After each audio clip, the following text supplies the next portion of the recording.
Dan untuk membahasnya, pemirsa kita sudah bergabung bersama dari Direktur Presiden Nusantara Foundation, ada Dr. Imam Syamsi Ali dan juga Guru Besar Politik Internasional UPH, Alexius Jemadu. Selamat pagi Pak Imam, selamat pagi Pak Alexius. Selamat pagi Bapak-Bapak.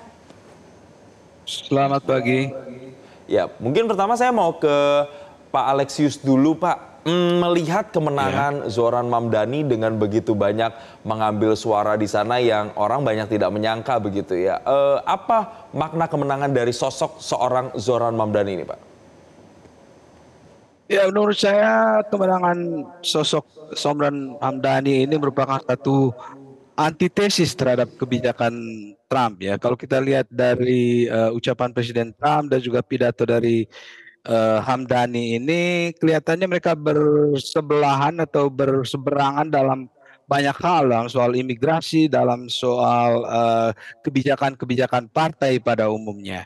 Jadi saya melihat Hamdani ini sebagai suatu simbol perjuangan melawan semua kebijakan Trump selama ini. Jadi tapi pada saat yang sama keduanya itu mewakili suatu kecenderungan populisme di dalam demokrasi saat ini, baik di negara maju maupun negara berkembang. Jadi populismenya Trump itu ada warna ideologi konservatifnya, dan populismenya Hamdani ini lebih merupakan sesuatu yang baru dan sangat dekat dengan democratic socialism seperti yang juga diakui oleh Hamdani. Jadi kita melihat perkembangannya ke depan. Hamdani ini akan semakin populer kalau semua kebijakan dari Trump ini tidak membuahkan hasil seperti yang dia janjikan.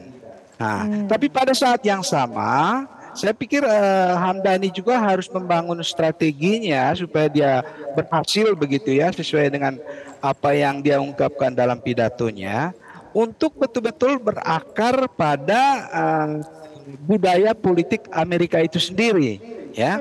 Misalnya dia harus mengaitkan dirinya dengan seorang John Kennedy misalnya ya, dan selalu bangun connect dengan sejarah atau kultur budaya politik Amerika agar dia lebih berakar.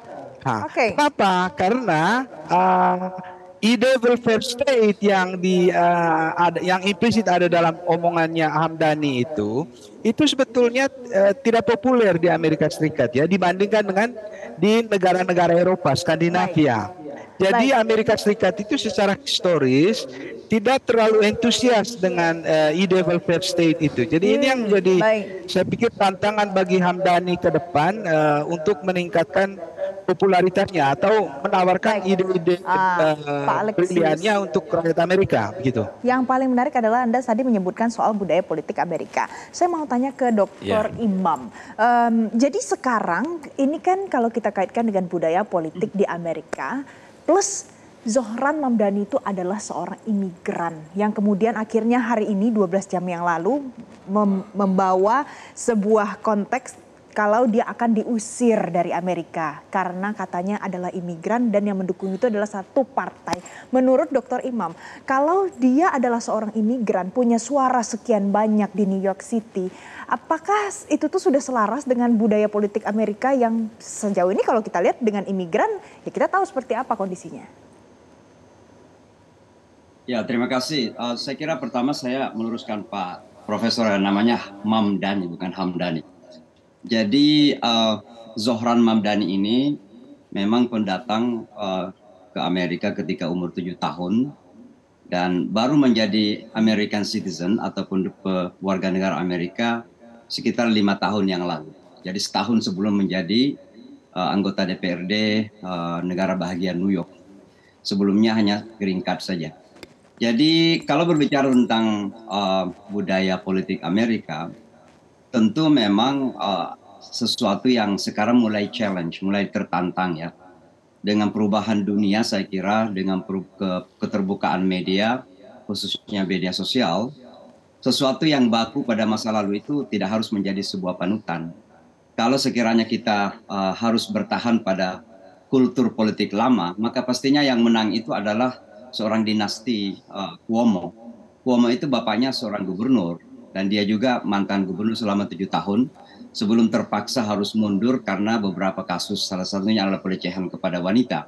Jadi intinya adalah apa yang dibawa oleh Zohran ini sesuatu wajah baru, dan perpolitikan di Amerika ini membutuhkan wajah baru. Makanya kebanyakan mayoritas pemilih dari Zohran ini anak-anak muda sebenarnya. Mereka yang ingin sesuatu nuansa baru, wajah baru, pemikiran baru, terobosan baru, dan ide-ide baru. Dan ini semua didukung dengan kemajuan sesuatu yang baru juga, termasuk media sosial. Ya, jadi saya kira apa yang disampaikan oleh Pak Profesor tadi ada benarnya, tapi tidak selalu benar, karena kenyataannya Zohran ini adalah, saya kira, politisi yang paling populer tidak hanya di New York, di Amerika, bahkan sekarang menjadi pembicaraan dunia kan.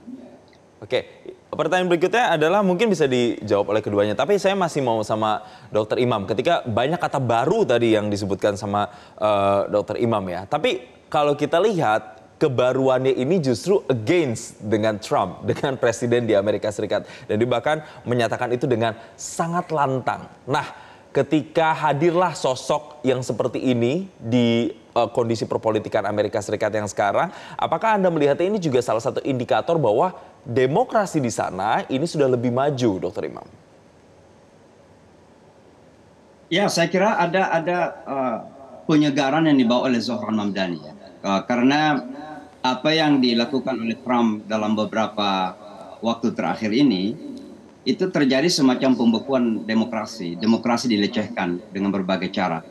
Bahkan perundang-undangan itu sendiri dilangkahi sedemikian rupa, sehingga anak-anak muda dan warga negara Amerika saya kira banyak yang kemudian sudah mulai marah. Di beberapa pemilihan daerah, termasuk New Jersey, kemudian Virginia, dukungan calon-calon yang didukung Donald Trump justru dikalahkan oleh Demokrat. Jadi suara Donald Trump ini tidak banyak didengarkan lagi.